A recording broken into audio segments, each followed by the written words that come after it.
Это мой второй ремонт автомобиля. Ремонт ВАЗ-2101. Такой она была. Вот дырки, титаны, отец за рулем. Это начал я ее разбирать. И такой она стала. Конечно, мало фотографий было до того, как я ее сделал. Ну, раньше я не думал, что я буду выкладывать видео. Вот такое получилось. Покрасилась она, поварилась. Кое-где подкрасилась. Обивку багажника шестерки мы кинули.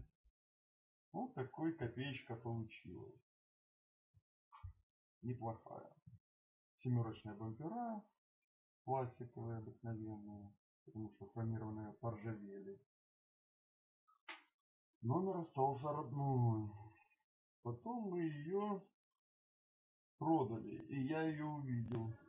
Где и сфоткал вот эти две фотографии.